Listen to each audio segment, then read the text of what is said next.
Sirds sarunas ir atbalsta centra Tilts un Latvijas Kristīgās alianses bāreņiem organizēts sarunu cikls par ģimeni, bērnu un attiecībām. Sarunas no sirds un par būtisko.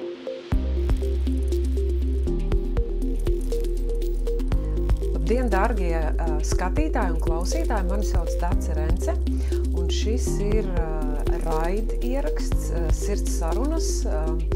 Un šodien mans īpašais viesis ir Inte Dobele. Par Intu es patiesībā nezinu daudz. Man būs ļoti interesanti šodien ar viņu runāt un uzdot jautājumus. Bet tādam nelielam ieskatam jums par manu īpašo viesi, mēs ar Intu tikāmies aptuveni pirms 2,5 gadiem attālinātajā mācību kursā. Kompetenta emocionāla trauma bērnu aprūpe, kur Inte bija viena no dalībniekiem un pašā kursa noslēgumā. Vienā no noslēguma nodarbībām un tēmām, kuru mēs apguvām, Inte mūs visus pārsteidza. Ar savu komentāru, ar savu stāstu, ar to, ko viņa mums atklāja. Cilvēkiem acīs bija asaras, cilvēki palika bez vārdiem, un tieši tādēļ, šī iemesla un stāsta dēļ, es uzaicināju Intu šodien uz sarunu. Un par to, kas ir šis stāsts, es ļaušu Intai pašai pastāstīt, bet vispirms tātad labdien, sveika Inte! Labdien, sveika Dace! Paldies, ka tu dēļ šīs sarunas mēroji tālo ceļu no Liepājas un atbrauci, lai būtu šodien šeit. Paldies! Jā, paldies par iespēju būt šeit, un es vienmēr saku, man ceļš Liepāja Rīga, un man ļoti patīk, jo tajā ir 3 stundas laika domāt, atpūsties un baudīt dabu un sevi ceļā. Vai ne? Vajag paklausīties kādu raidierakstu. Jā, es klausījos mūziku šodien. Jā, bet tas tāds atgādinājums mūsu skatītājiem un klausītājiem. Jā. Inta, pirms mēs ķeramies klāt tavam stāstam, un kas tanī ir tik īpaši pārsteidzošs un neierasts, varbūt īsumā iedot tādu ieskatu par sevi, lai mūsu skatītāji un klausītāji uzzina nedaudz vairāk to, ko tu vēlies un vari atklāt, par savu nodarbošanos, ģimeni, ieskatam. Ikdienā man dzīve paiet tādā kultūras pasākumu rīkošanā. Man pieder savs uzņēmums, kas rīko pasākumus, tāpēc ikdiena ir pilnīgi nesaistīta ar šo stāstu, lai gan šis stāsts arī tomēr kaut kur figurē, jau kaut kādus gadus man līdzi. Bet pārsvarā visu mūžu es bijusi tāda aktīva kultūras baudītāja un pēc tam jau radītāja, un mēs ar kolēģi esam nodibinājuši uzņēmumu, kas ikdienā rīko pasākumus. Lielākus, mazākus sākām ar bērnu pasākumiem, tā kā bērnu tēma vienmēr ir bijusi tuva. Bet mēs izaugām, sapratām, ka kaut kādā brīdī ir vēl jāšķērso tas ceļš lielāks, plašāks, un mēs aizgājām uz lielajiem kooperatīvajiem pasākumiem, un šobrīd visi, kas vēlas, pārsvarā tā gan ir Kurzeme, kur mēs vairāk strādājam, tā kā ja kāds vēlas lielu pasākumu, mazu pasākumu, ģimenisku vai vienkārši kaut kas idejiski gribās, un mēs to varam realizēt, tad mēs vienmēr ar prieku to darām. Un vēl ikdienā šobrīd man ļoti daudz laika aizņem mans mazais 2-gadnieks. Es audzinu mazu 2-gadnieku. Es domāju, ka nevienam nav jāstāst, kas ir 2-gadnieks. Tas ir mammai pārbaudījums, izaicinājums un, protams, ar ļoti daudz mīlestības. Tā kā šo visu šobrīd apvienot reizēm mēdz būt izaicinoši. Bet, viss notiek. Jā, ok. Izklausās tāda dinamiska dzīve. Par garlaicību tu nevari sūdzēties, jā. Redz, mums parasti viesi šeit Sirds sarunās ir kaut kādā mērā saistīti ar ārpusģimenes aprūpi, ar bāreņiem, ar vai paši ir uzņemošā ģimene, teiksim, auģu ģimene vai aizbildnes, vai ir adoptētāji, ja, un tad vai kādi speciālisti, kas ikdienā strādā ar šo tēmu, tad tā mēs runājam un šo tēmu aktualizējam, bet tev ir nedaudz cits stāsts. Jā, bet es domāju, ka tā ir ļoti liela arī daļa, kas iet paralēli šai, es smējos, man ir 2 dzīves, otrai aktīvai kultūrai.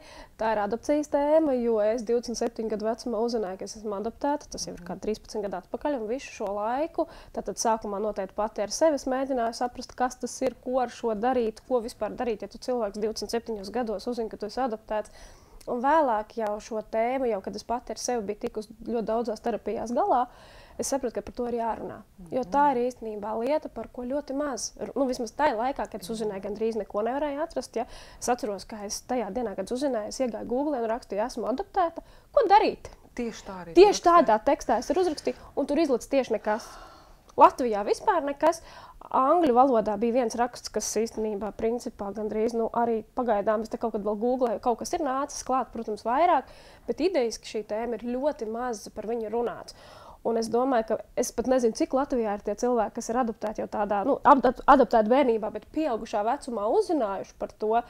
Es domāju, ka tā ir tāda, tāpēc es par to saprotu, ka ir jārunā, jo, kad es pirmo reizi, man liekas, jau tas bija pagājuši kopš tās faktu uzzināšanas. Man liekas, ka 10 gadi bija pagājuši, kad es ieliku Facebookā tādu atklātu stāstu par to, kā tas ir, kas ar mani ir noticis, kā es uzzināju, kam es gāju cauri. Tad man pieteicās ļoti daudz cilvēku, kas prasīja, kā tu vispār meklēji tos savus bioloģiskos vecākus, vai tu vispār meklēji, ko tu darīji, kas ir jādara, ja tu uzzini.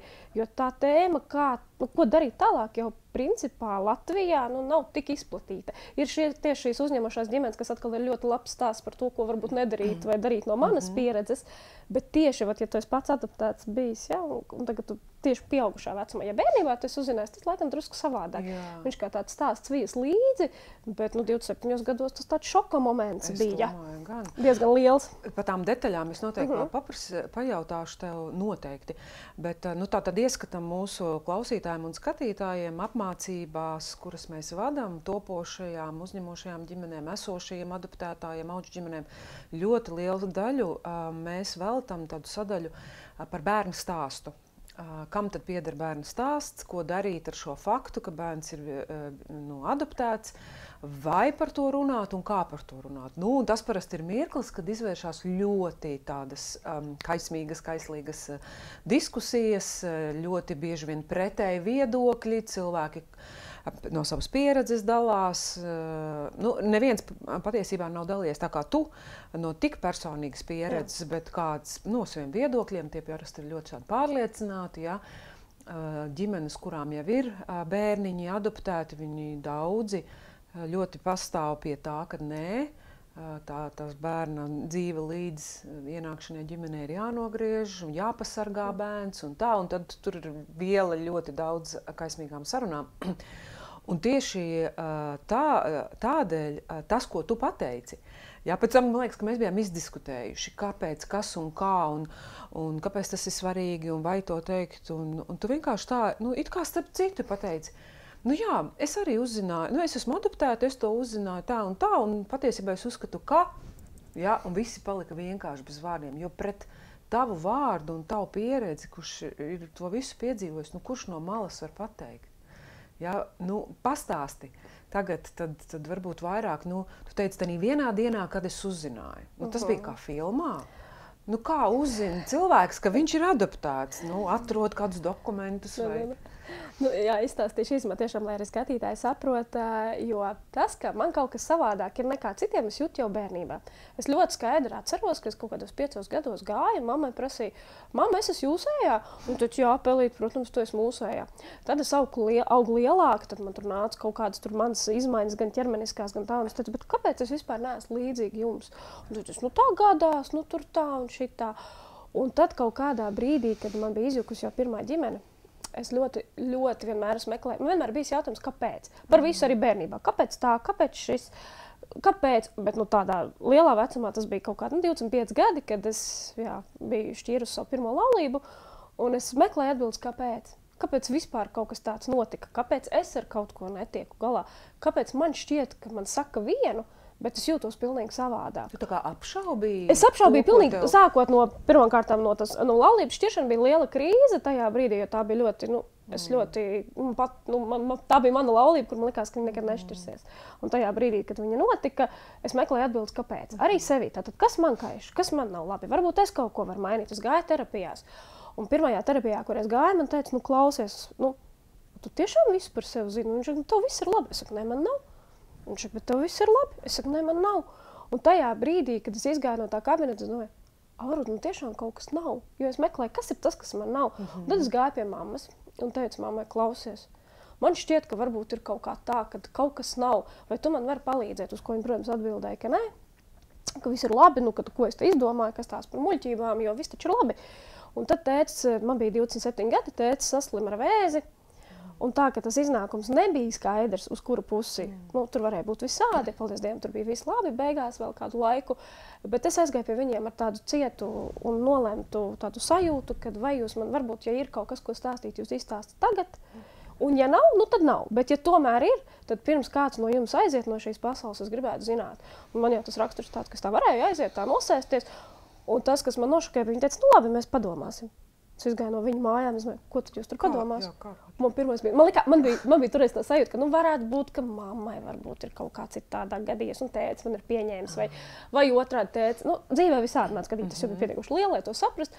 Un tad pagāja, man liekas, tieši 1 vai 2 dienas, nu ilgi nepagāja. Un es strādāju Liepājā centrā, tādā ofisā, un mamma atnāca pie mums ofisā vienkārši nobēra. Tu esi adaptēta, mēs tev paņēmām tur un tur, tad un tad. Nu tā, tā, labi, meitas iešu. Un es tā arī, un es tieši man liekas, bija kaut kāds rīts, vēl kaut kāds pusdienas 11, un es sēdēju, un kas man tagad jādara tieši? Es sēdēju, pilnīgi tādā, tā kā aplieta ar augstu, un likās, un ko tagad? Nu, kas bija tad? Tajā dienā man liekas, ka es vispār nesapratu, kā tā diena pagāja. Man liekas, ka es raudāju, smējos, rīkojos diezgan nesakarīgi tajā dienā, jo katrā gadījumā es vispār nesapratu, kas ar mani noticis. Bet pēc tam bija kaut kāds laiks, kamēr es pirmā laiku vispār ar vecākiem nerunāju, es nezvanīju. Man bija kaut kāds iekšējais šoka stāvoklis, ka es nezināju, kā rīkoties tālāk. Vienkārši bija pamats zem kājām. Visi man teica, no kas tad tur tāds?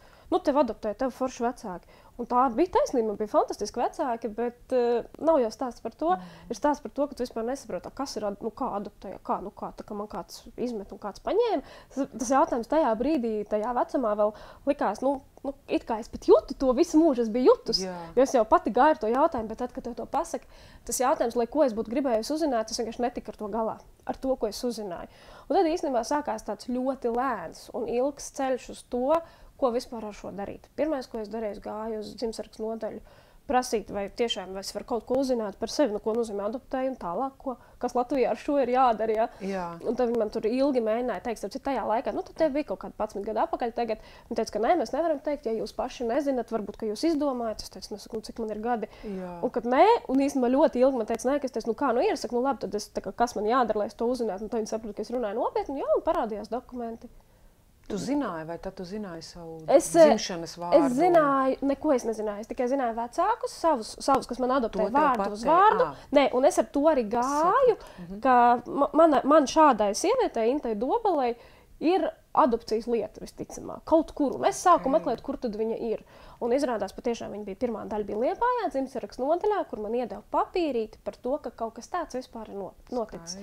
Tur bija tāda viena A4 lapa ar manu bioloģisko vecāku vārdu uzvārdu, ar manu pilnīgi citu vārdu un uzvārdu.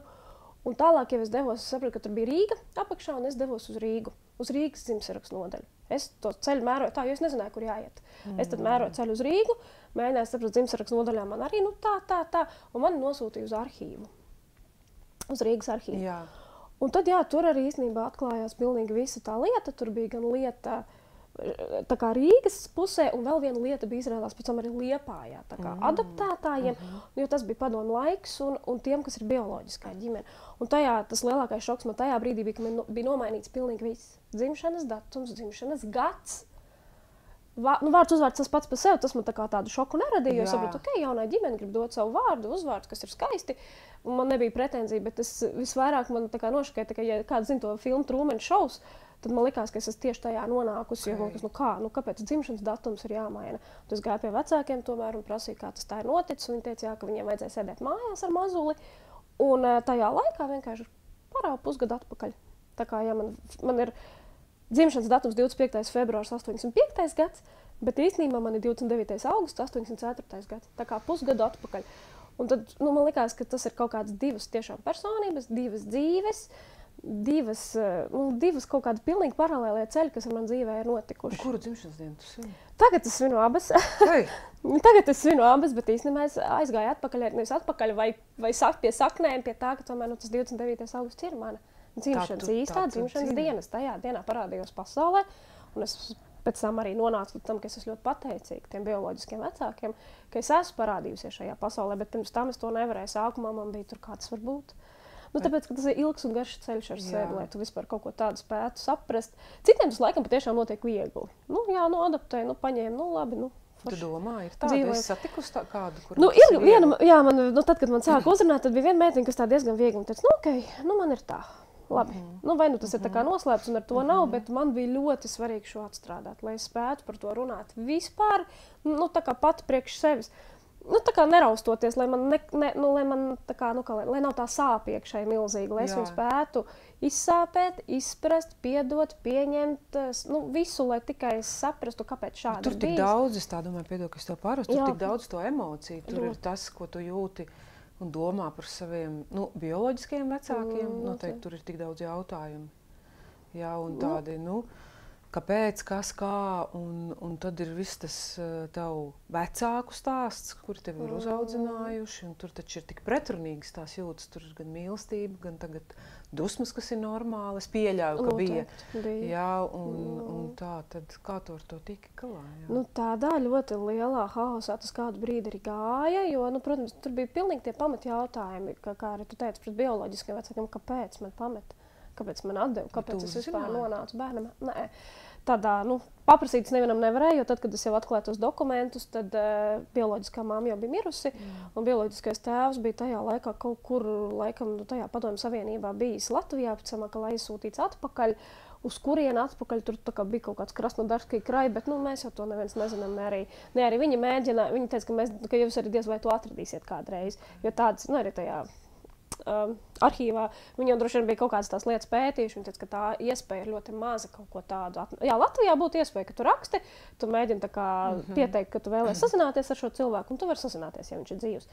Bet, nu, kaut kādā, nu, kur tas bija, tur nebija arī konkrēta vieta. Līdz ar to es visas savas noskaidroju par sevi visu teorētiski. Kas īstenībā vienā brīdī es saprotu, ka man ļoti apmierina. Jo man ir arī māsa bioloģiskā, kaut kur šeit Rīgā visticamāk vēl joprojām. Un arhīvā, kad es gāju meklēt, es prasīju, vai es varu uzzināt arī kaut ko konkrētāk par māsu. Un tā sieviete pastāstījās, man viņa teica, nu, ja tu spēsi ar to sadzīvot, tad tev pastāstīšu. Un viņa saka, bet es tev atstāšu, tu padomā. Kas tie pa vārdiem? Nu tā, īstenībā es sapratu tos vārdus, viņi man tur stāstīja daudz dažādas stāstus, varbūt tagad ne, kāds noskatās, lai nav tā, ka es kādu nododu. Bet īstenībā tas bija ļoti cilvēciski, jo es sapratu, ka es nezinu, vai es ar to spēšu sadzīvot. Vai, nu, piemēram, es ieraudzīšu kaut ko, kas vispār neatbilst manam priekšstatam, varbūt nav pareizi teikt. Bet, jo man jau tomēr tā dzīve bija kaut kā izveidojusies. Un diezgan forši, diezgan labi, diezgan stabili.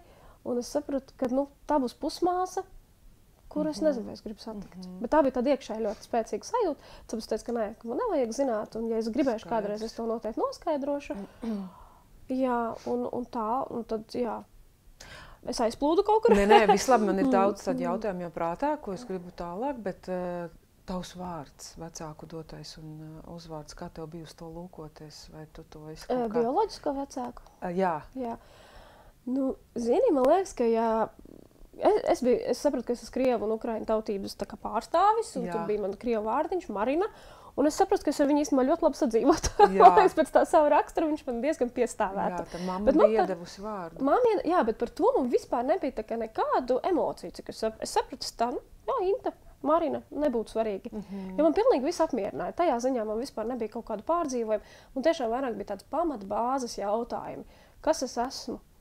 Kas tagad es vispār esmu? Kāpēc es biju kaut kur? Tur kāds mani atstāja, pēc tam kāds mani paņēma. Un tas lielākais, man liekas, tas sāpe bija, ka saprotot, ka vecāki man ir mēģinājuši, tie, kas man audzināja, viņi ir fantastiski vecāki, bet viņi man audzināja pēc kaut kāda latviešu principa, kurš tajās manās saknēs jau, lai kā viņi vēlētos, viņš neierakstās. Kāds ir latviešu audzināšanas princips? Kārtīgi, klusi, ļoti klusi, paklausīgi, mierīgi bērni. Jā. Vecāka sapnis. Jā, bet tur jau arī tā audzināšana tomēr arī bija tāda, ka kāpēc, un ļoti bieži bija teikums, kāpēc mēs taču tā neaudzinājām. Un īstenībā tas pārmetums iegūlās tā dziļāk, jo es sapratu, bet man jau tu var audzināt, kā tu vēlies, bet man jau ir pilnīgi cita sakne un cita kaut kāda sajūta un cits temperaments, kas īstenībā, es domāju, ka ļoti bieži mēs tad, kad par adopcijām runāju arī citur, jo es par to sāku runāt, tad daudz saka, ka tas temperaments pilnīgi laužās ārā. Saku, mēs latvieši, paņemot krievu tautības mazuli, vispār nespējam saprast, kāpēc viņš kliedz. Viņš uzskata, ka viņš tikai runā. Jā. Ir man bijuši tādi piemēri, un es saku, jā, tā laikam ir, es ne par kliekšanu, bet idejas, ka tie bērni ir tik spilgti, spēcīgi, temperamentīgi, un tad tajā latviešu ģimenē viņi sagaidīja to, ko viņi nekad nevarēja sagaidīt. Un tas bija ļoti liels konfliktu iemesls mūsu attiecībās. Bija ļoti liels, tikai tad es vēl nezināju, kāpēc tas tā ir. Man bija kaut kādas bildes, pilnīgi es atceros, ka tad, kad es uzzināju, es atcerējos to vienu bildi, ka man bija gadi. Man arī kaut kādi 5. Es piegāju pie tēta un burtoju krievu avīzi, jo tajā laikā vēl avīzes bija krieviski. Dabiski pilnīgi man sanāca iemācīties pirmo krievu valodu. Tiešām? Nevis latviešu ģimenē augot? Nē, es mācēju runāt jau latviski, bet es mācījos lasīt krieviski diezgan tā kā viegli. Reku krievu burtu, kas tas pa burtu, pajautā tētim, kas tas. Un viņus tas neizbrīnīja? Viņi zināja, no kurienes es esmu, un kas es esmu, tādu aptuveno tautību. Viņi arī, es sapratu, ka zināja vai nojauta. To tā es no viņiem tā īsti nevarēju saprast, vai viņi zināja vai nezināja.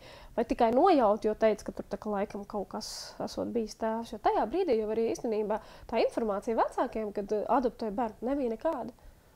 Tāda meitene dzimusi tajā un tajā gadā, to viņa Hopts nomainīja, iedeva savu vārdu Hopts, tu esi mūsējā.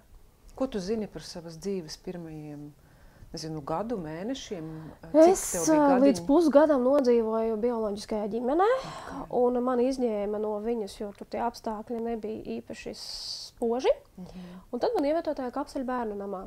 Un tur mana mamma, es viņu saucu par mammu, viņa ir mana mamma, uzsāka savu adopcijas ceļu pie manis, un kā mēs sakam, un arī vienmēr man ir, pēc tam bija tas stāsts pastāstīšu par Liepāju, jo Liepājā bija tieši manu vecāku dokumenti, kuri atkal tur rakstīja, vai tā bija izpildu komitejas tos papīrus, tātad, kāpēc viņiem nav, ka viņi ļoti gribētu, ka viņiem mūžā nav sanācis tos bērniņus radīt. Tas tā kā iesniegums. Jā, tā kā iesniegums, tur es raudāju ārprāts ļoti. Un tā aizplūdu no tēmas. Nē, viss kārtībā. Par to, ka tas stāsts īstenībā ir tāds, ka vecāki atrod to savu bērnu. Un mamma teica, ka es esmu iegājusi tajā bērnam, man pateica, tā būs manējā. Un sakot, šo meiteni tu vari? Un saka, jā, šī ir brīva, šo var. Tad vizuāli jūs neesat līdzīgas? Es domāju, ka tā jau saka, ka ilgus gadus dzīvojot kopā, mēs paliekam viens otram līdzīgi, jā. Bet es domāju, ka ja tā ļoti paskatās ar uz tādu svaigots, es domāju, ka ne. Tādā pusauģu vecumā tas bija ļoti izteikti.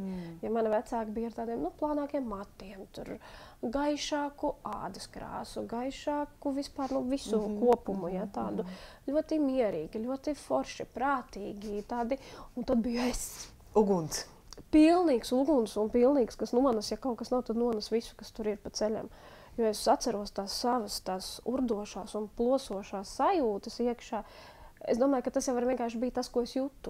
Kas tā kā mūža nācis līdzi, ka es nekādu nespēju tajā vecumā izskaidrot. Un par cik arī vecāki nebija nodevuši man to, kad ir tā, tad man nebija tas sākuma punkts, no kura meklēt, kas tad īsti ir tas, kas mani urda, plosa vai kaut kā tā. Jo mēs jau arī gan tajās pašās skaidrības mācībās runājam par to, ka bērnam jau tā ir pirmā trauma atšķiršana no vecākiem. Un viņa ir notikusi vienalga, vai kāds man par to ir pastāstījis vai nav pastāstījis. Un tas jau iekšēji nepazūd. Tāpat tagad audzinot savu 2-gadnieku, es pilnībā to tagad saprotu, kā tas ir, kad tu to noteikti jūtu. Ir pagājis laiks, kopš tu jau zini savu 13 gadi, jā. 13 gadi noteikti. Nē, es negribu pieņemt, vai jūs esat atgriezušās ar mammu pie šīs sarunas, vai tā bija tikai tā darba diena, kad viņi atnāca un pateica? Jā, mēs ar vecākiem daudz par to pēc tam runājām, jo īstenībā tās attiecības pēc uzzināšanas, pēc šī fakta nākšanas klajā palika tikai labākas. Jo pirms tam mums tur gāja visādi. Tur bija neizpratni, kāpēc tu tā un kāpēc tu tā rīkojies un kas tev kaiš. Un mēs taču tev tā neaudzinājām. Viņi tagad zināja. Jā, un tāpēc man visu laiku likās, kā tu pareizi saki, bet es viņiem teicu, bet mīlīši, jūs taču zinājāt. Jā, tas tā nav kaut kas jā, par ko tad jūs, un es pieļauju, ka tagad arī mācoties gan pie tevis, gan visu lasot tās informācijas tajā laikā vienkārši nebija.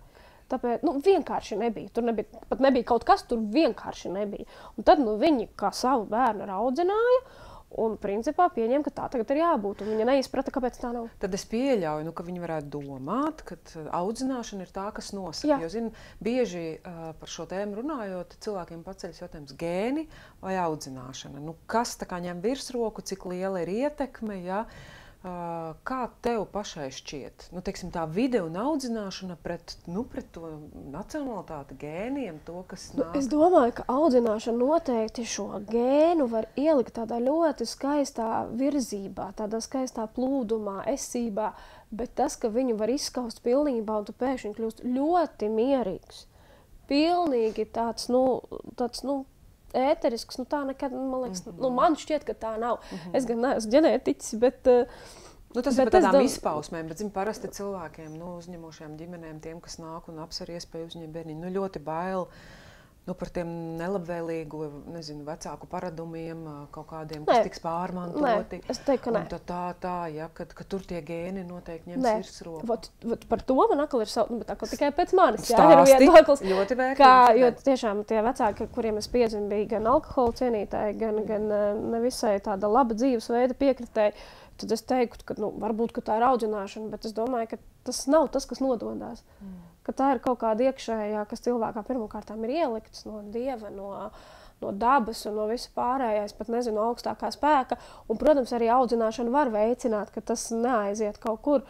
Bet es vairāk domāju, ka tādas pamata raksturu nevar izmainīt. Tādu pat ne raksturu. Personību kaut kādu, tādu spēku, kas ir tāds ielikts, tāds temperamentiņš.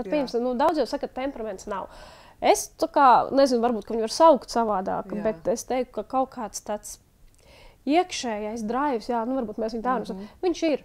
Un viņi jau nevar ne pieklusināt, ne noklusināt ar audzināšanu, ne apspiest varbūt var. Bet tas nav īsti pareizi priekš manis. Es domāju, ka tas nav baigi pareizi. Jo tomēr tam bērnam ļaut būt viņam pašam un virzīt viņu tajā skaistajā, cieņpilnajā gultnē, ko, protams, arī tā latviešu mentalitāte, kas ir vienmēr par cieņu, par tādu līdzpastāvēšanu, mierīgu rāmumu. Tas jau atkal ļoti forši iedod to sajūtu, kā viņi varētu īstenībā. Tur varētu būt tāds potenciāls, kas reizēm varbūt nenotiek, jo tie vecāki vēlas tomēr pēc sevis. Tā kā pēc savu ģīmju līdzības, kā saka, dabūt. Tā ir pazīstama. Jā, zinām. Jo šis ir kaut kas svešs. Jā, bet pastāsti varbūt vēl par tām sarunām ar vecākiem pēc. Par ko varbūt viņas bija, vai viņi pastāstīja, kā viņi jūtās, akmens ir nokritis no sirds? Jā, tas tiešām mammam pēc tam, kad es viņai pirmo reizi piezvanīju, tas bija gan kaut kāds laiks bija pagājis. Okay. Viņa man teica, ka es domāju, ka tu nekad vairs nezvanīsi. Es teicu, nē, mamma, saka, ka man arī vajadzēja tikt ar šo galā. Un viņa teica, man tā kā akmens nokrīt, saka, es beidzot sāku gulēt. Viņa saka, jo man nav jādomā, kā jāmelo visu mūžu. Un es nosmējos viņai, ka forši, es no tā brīža nesāku gulēt. Saku, jo man kaut kas tā kā traucē.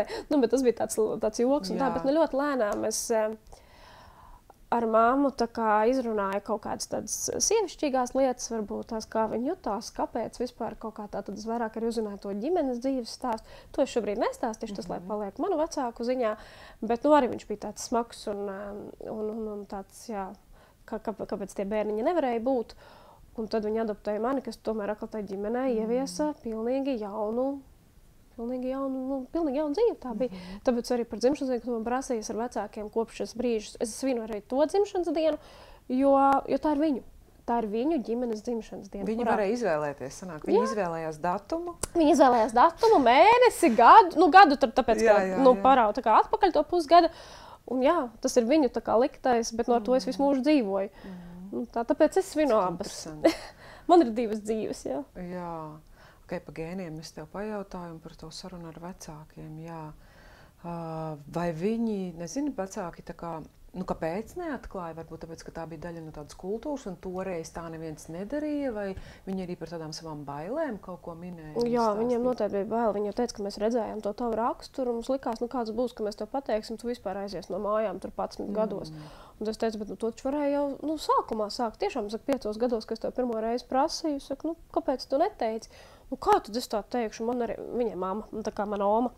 Omīte arī vienmēr esmu teikusi, ka nevajag. Nē, ka tas tā kā... nevajag teikt? Nevajag teikt, jā, ka tas taču nav labais tonis, tā mēs nedaram, neviens par to nerunā.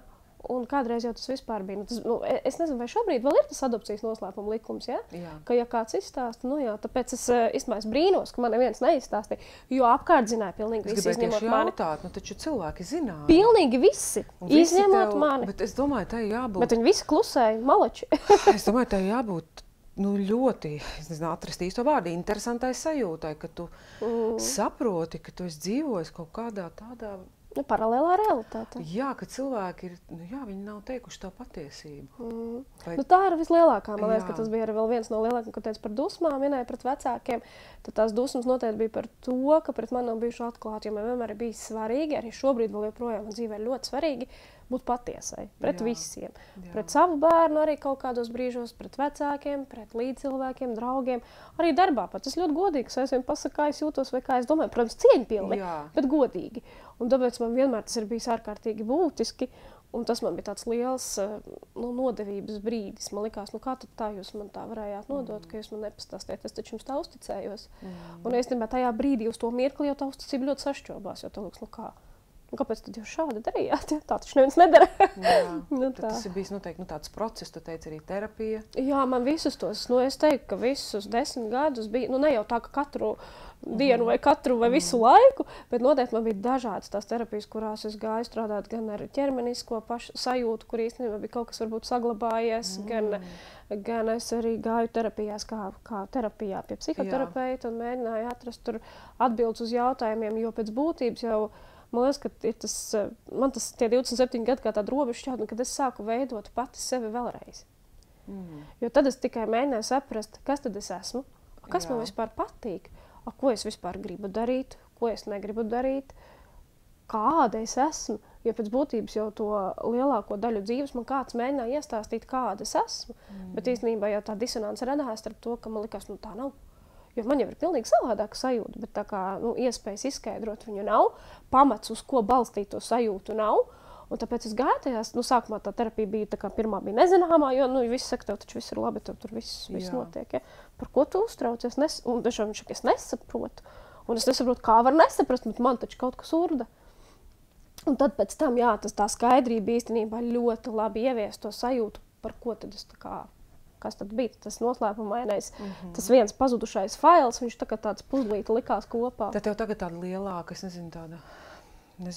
pamata, miera sajūta, pārliecības? Es viņu saucu par tādu viengabalainības sajūtu, ka viņa nav, viņa ir salikta kopā un vairs nav tas atrautais, kad ir kaut kāds jautājums, ko tu nespēji atrisināt, vai kāpēc man ir tā? Un tagad es mēģinu saprast, piemēram, es gāju terapijā, es stāstīju, man tad bija tā, tad man ir tā, kas tas ir, un tad mēs šķetinām kopā, kas tas ir, un tad es viņu salieku, un manī veidojas tāda viengabalaina personība beidzot atkal. Man likās pa tiem gadiem, jau es tiešām ļoti, kā es teiktu, kā gads līdams teica, vienmēr viņu skatos, viņš teica, man bēniņos viss ir kārtībā.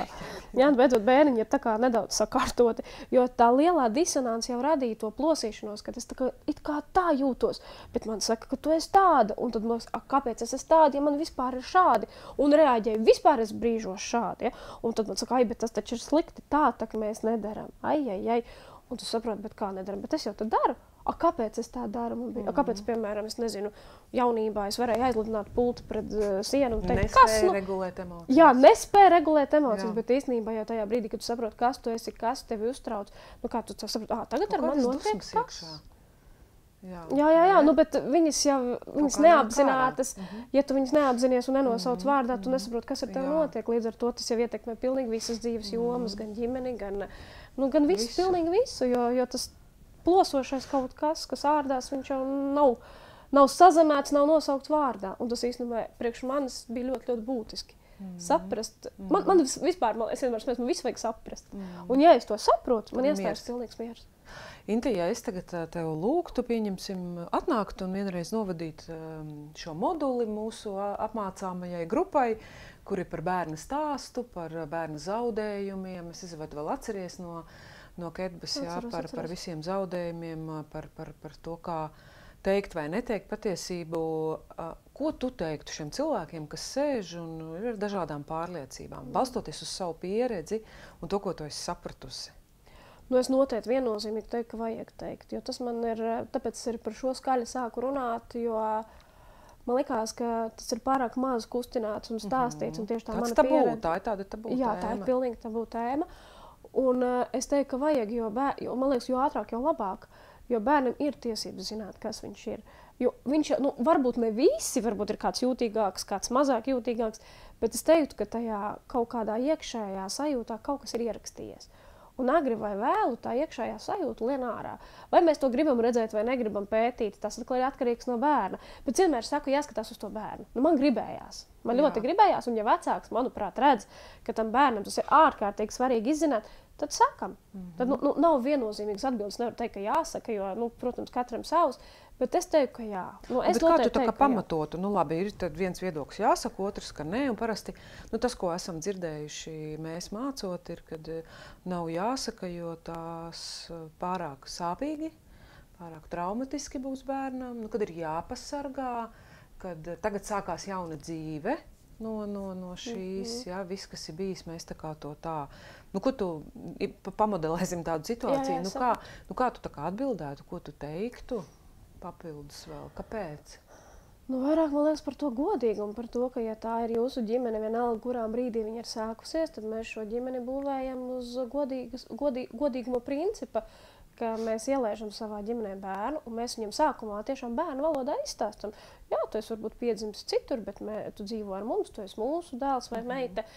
Par to, ka mēs atklājam un esam godīgi, un ja tas pašiem vecākiem nav traumatiski, un viņi ar to ir spējuši tikt galā, es domāju, ka bērnam tas arī nav traumatiski. Jo viņam tas ir, es kā vienmēr smējos, man bija tāds salīdzinājums, tas ir tā kā 2 rokas, 2 kājas, un es esmu adoptēts.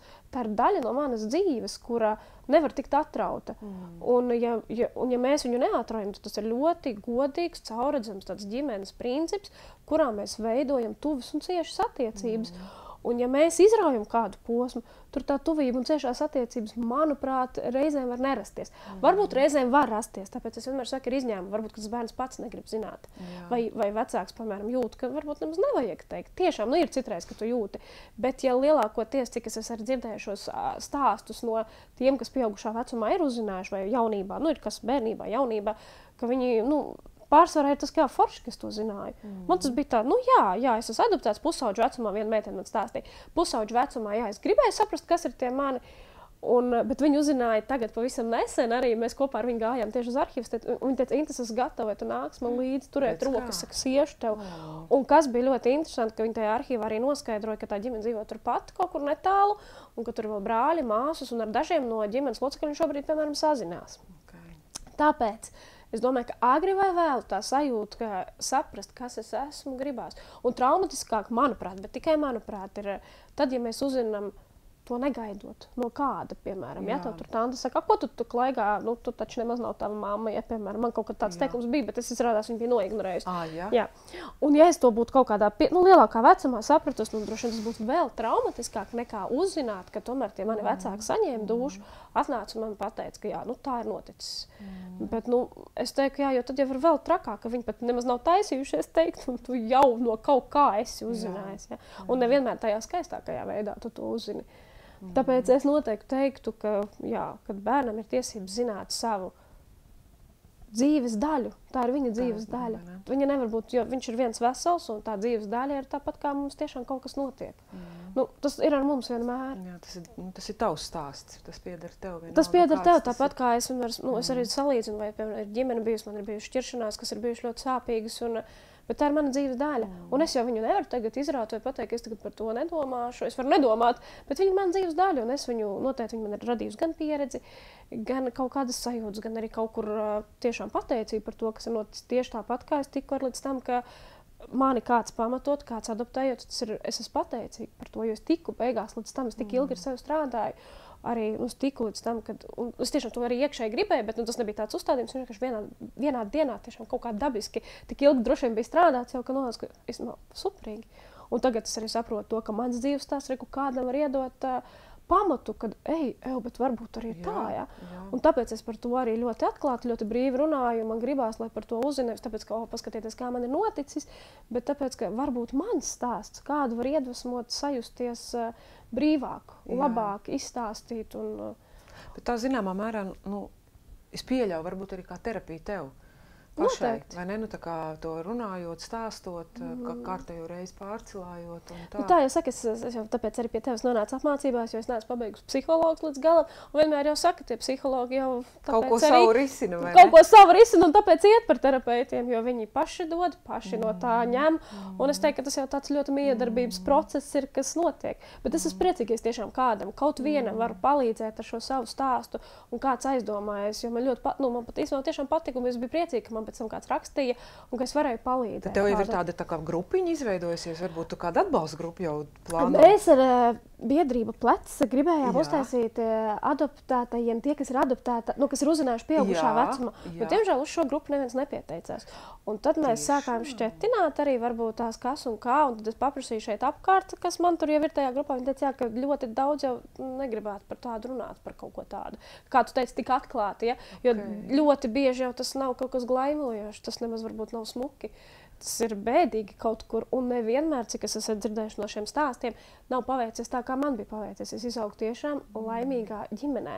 Labi, man tur bija tas adopcijas stāsts, tas ir tas, kas šķēla, bet tas ir tāds viens no visādi citādāk. Man bija ļoti laimīga bērnība ar vecākiem, es biju mīlēta, es biju lolota, man bija vecvecāki, mums bija ģimenes tradīcijas, un man tas viss īstenībā ir iedevis tādu pamatu stabilu. Kas mani tā kā nes uz priekšu, bet ir jau kam tajās adoptētā ģimenēs, diemžēl gadās, kur ir vēl trakāk bezmaz vai brīžos nekā tur, kur tu biji. Ja? Nu, visādi. Tāpēc es domāju, ka tur šādi veiksmes stāsti, toreiz, kas bija tajā arhīvā, tad ir tā sieviete teica, ka šādi veiksmes stāsti jau nevienmēr ir. Ja viņi teica, viņi man tieši prasa, tev viss labi, es saku, nu viss labi, viņi saka, tu tā forši dzīvo, viss labi, viņi saka, izskaties labi, saka, jā, viņi saka, tu liecies mierā, aiztaigā, viņi saka, tu vēl, it kā jā, bet īstenībā es pēc tam daudz par to domāju, ka tā jau ir.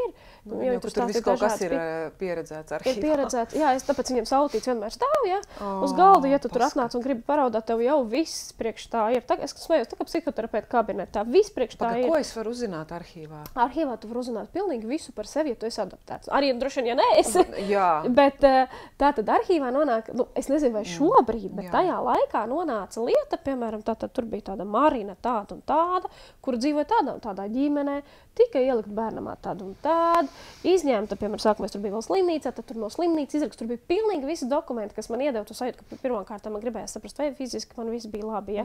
Ko es noskaidroju, nomierinājos, ka tur viss bija kārtībā, ja? Tur es biju slimnīcā ievietot uz pārbaudu, tur viss bija kārtībā, tad aizsūtīju uz to kapseļu ielu, un tur ir pilnīgi pa punktiem viss kādā brīdī. Tad ir tiesas process, tad ir tiesas sēde, kad tevi izņem, tad tevi tad tur tā kā kāpēc izņem, kāda ir apstākļi. Visi dokumentācija tajā arhīvā.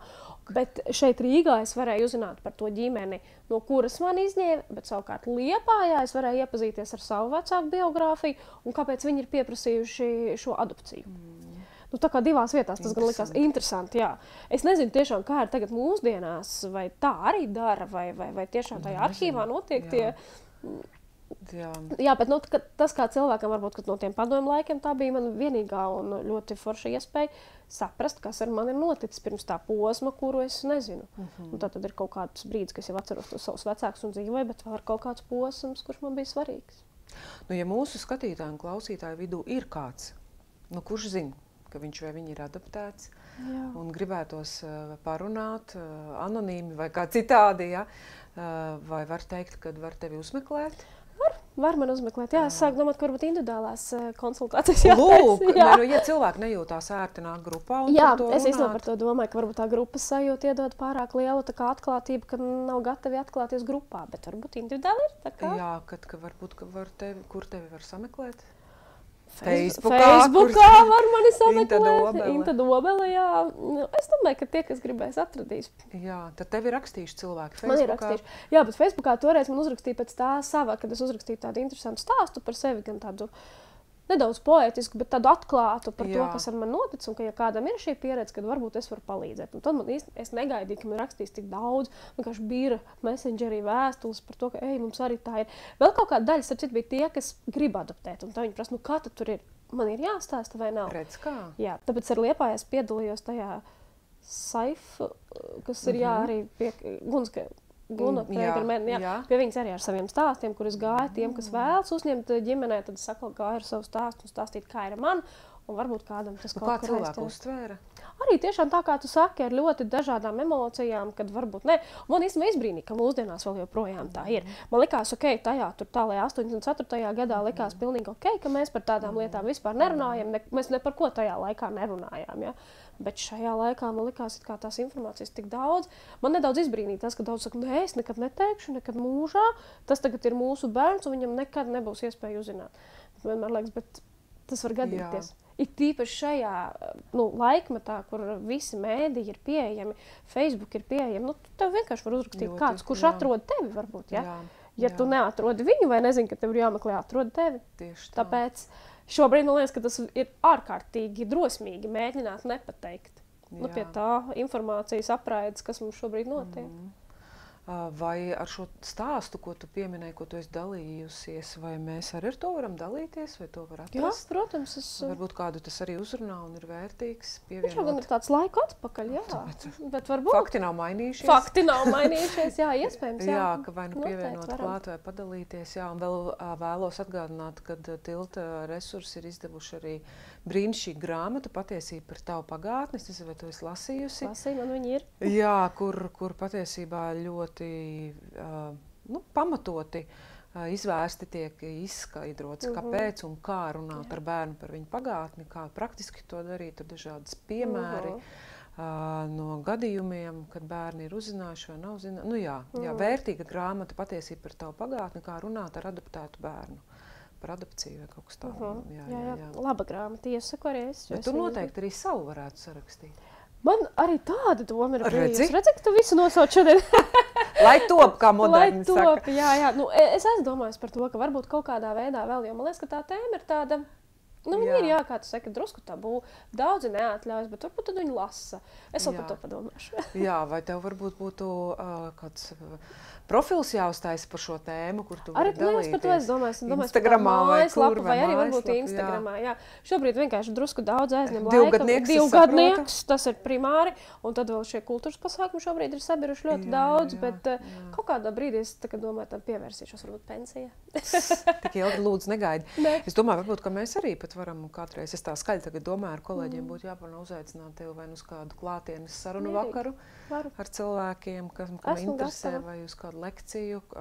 Tev ir tāda pieredze, tā ir tava lielā bagātība. Mēs, varbūt tu atceries, mēs mācībās arī, es neatceros, kurā modulī tas ir, mēs stāstam par tādu lielo melno kasti. Jā, kur ir tie notikumi, kas bērna vai mūsu katra dzīvē ir notikuši, kas mums nav bijuši tīkami, kas bijuši sāpīgi un kurus pat kā vien mēs censtos un cik ļoti gribētu, mēs viņu to kasti nevaram nekur pakustināt, nobāzt, viņi vienkārši tur ir. Tie zaudējumi, piedzīvotās lietas, jā, un redz, tev noteikti ir sava melnā kaste. Un tur tie varianti, kā tādā situācijā var pavērsties notikumi, ir, ka vai izejot no tā, mēs paliekam dusmās, un dusmas raisa agresiju, jā, un tad tur ir milzīgs rūgtums, ar ko dzīvot ir ļoti, ļoti grūti.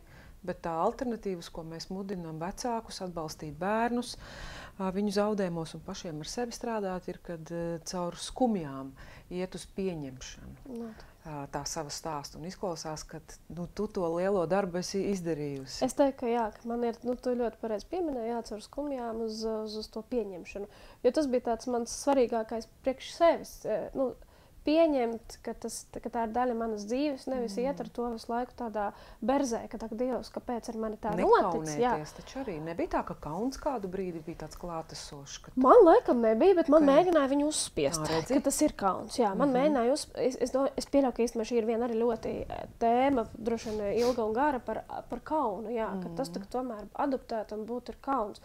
Lai gan man likās, ka tas ir ļoti labi, tieši manā gadījumā, jo man bija tāds veiksmes stāsts. Man bija fantastiski vecāki, mamma vēl ir, tētis bija. Un līdz ar to man bija fantastisks tāds bērnības stāsts, un man likās, jā, ka tas nevar būt kauns. Jā. Tas ir fantastiski. Es esmu ieguvēja, jā. Tāpēc es to tā nesajūtu, bet kaut kur man mēģināja tieši arī no vecāku puses, ka tas ir kauns par to runāt. Ka tas jau tā kā nebija pieņemts. Tu esi mūsējā, mēs tev esam paņēmuši, un vispār mēs vairs par to nerunājam, un tagad ir vienkārši tā.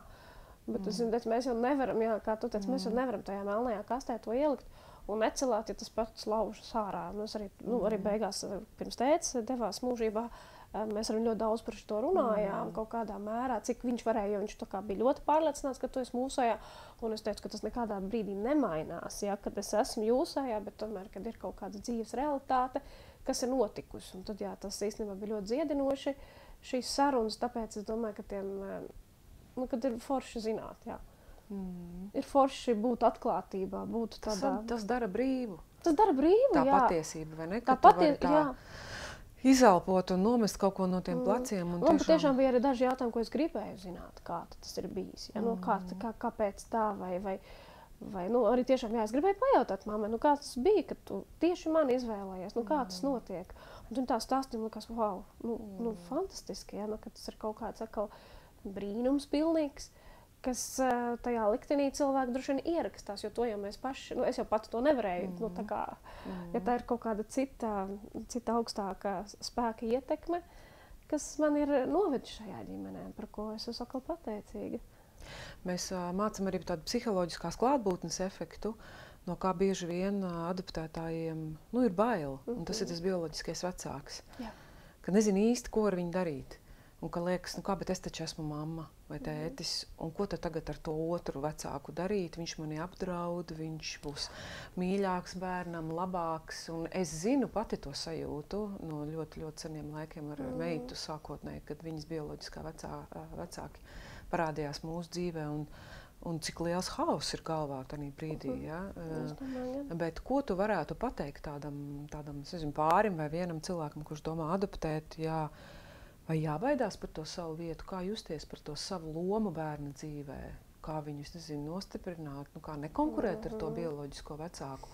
Un tu no sava skatu punkta, vai tev ir tā, es nezinu, to bioloģisko mammu arī tur, viņa tā kā līdzvērtīga. Man ir kā tu jūties, ka tev ir divas mammas, vai tev ir viena mamma? Nē, man ir viena mamma noteikti, bet es pieļauju, ka mans stāsts ir nedaudz tā kā, citādāks, jo es jau tādā apzinātā vecumā, kad es to biju. Bet es arī nezinu, vai es būtu gribējis to bioloģisko mammu satikt, jo tomēr viņa ir kaut kādu izvēli dzīvē izdarīja, un es domāju, ka man gribējās, lai tas tur arī paliek, bet par to, ka viņa man ir laidusi pasaulē, ka man ir bijusi šī dzīve, ka man ir dota dzīve, es noteikti esmu pateicīga. Tāpēc tādā ziņā manā gadījumā šādi. Bet es zinu dažas ģimenes, tiešām dažas šobrīd, kas ir bērniem pateikuši patiesību un ir arī šie bioloģiskie vecāki. Bet pārsvarā es neredzu, ka šī autoritāte vecāku, tie, kas ir adoptējuši, mazinās. Jo ja tajā ģimenē atkal ir tās cieņpilnās attiecības, atklātība, sarunas, tad tas bērns vienkārši to jūt un pats par sevi, tur jau nav apdraudējumi vairāk. Es pieļauju, ka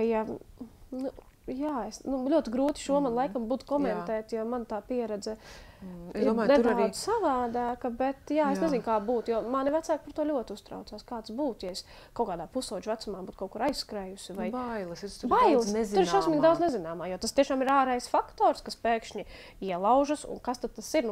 Jebkurš nezināmais mūs baida. Protams, tāpēc es domāju, ka tiem vecākiem, kas ir ļoti pamatot un saprotami, ka viņiem šīs bailes ir. Tāpat arī runājot ar vecākiem, man bija ļoti pieņemoši, un es sapratu tās viņu bailes. Viņiem teica, es jūs ļoti labi saprotu.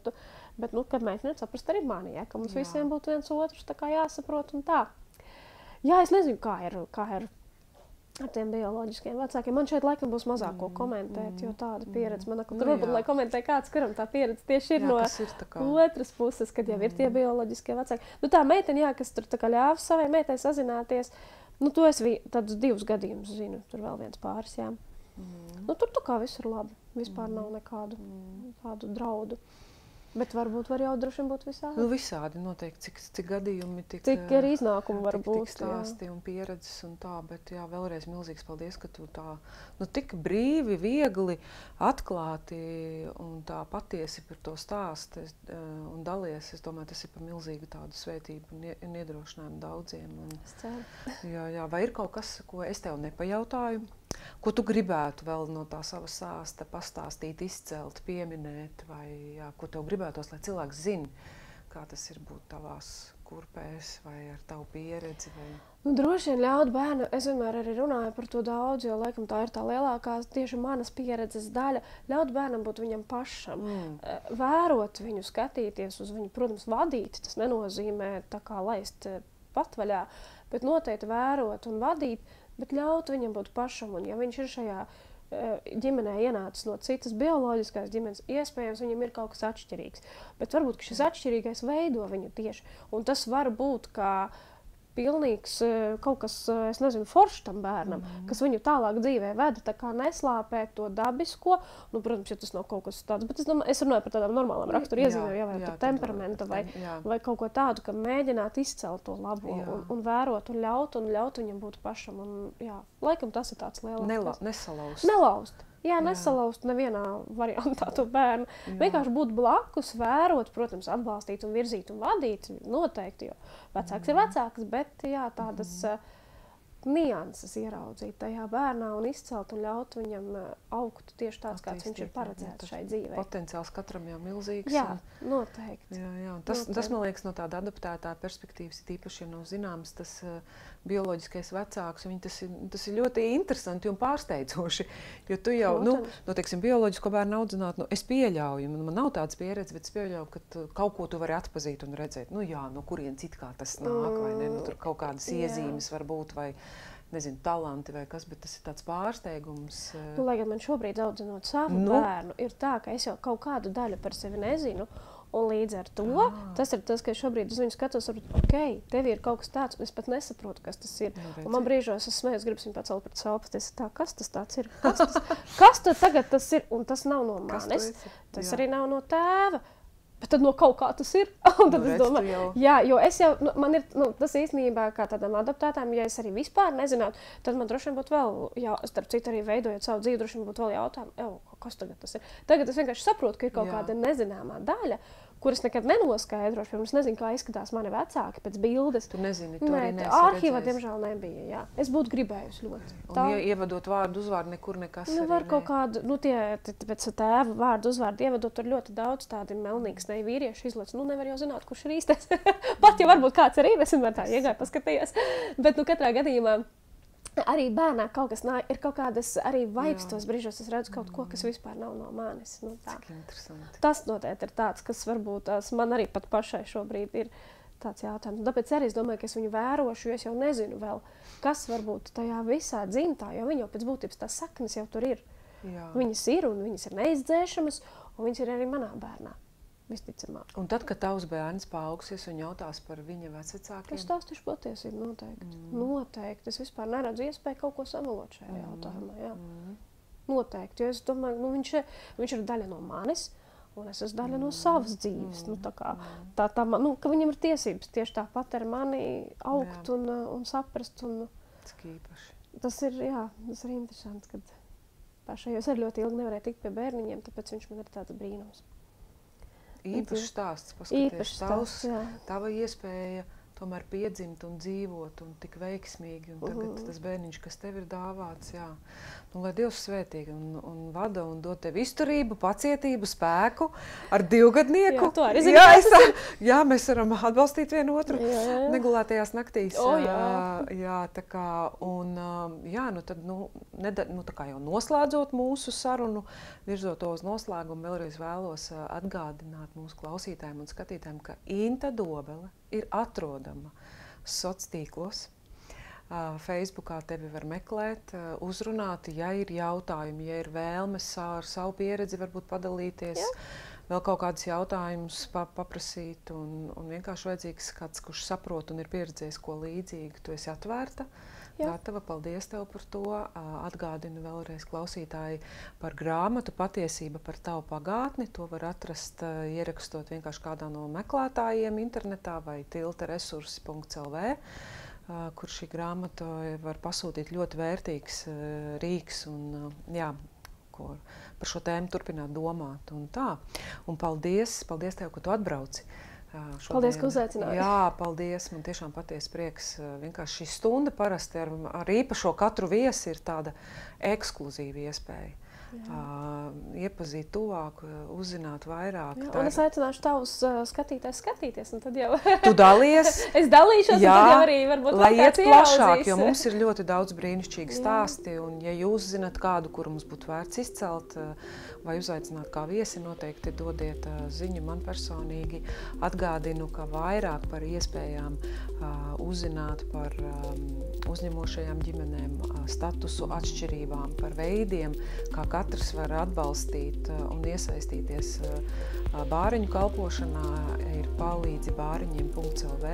Arī, ja vēlaties mūs atbalstīt finansiāli, lai šis raidieraksts taptu un daudz citi brīnišķīgi darbi notiktu arī nākotnē, meklējiet informāciju palīdzi bāriņiem.lv, sekojiet mums sociālos tīklos un, ja esat atraduši šo sarunu par vērtīgu, noteikti dalaties arī tālāk citiem. Paldies un līdz nākamajai reizei. Visu labu!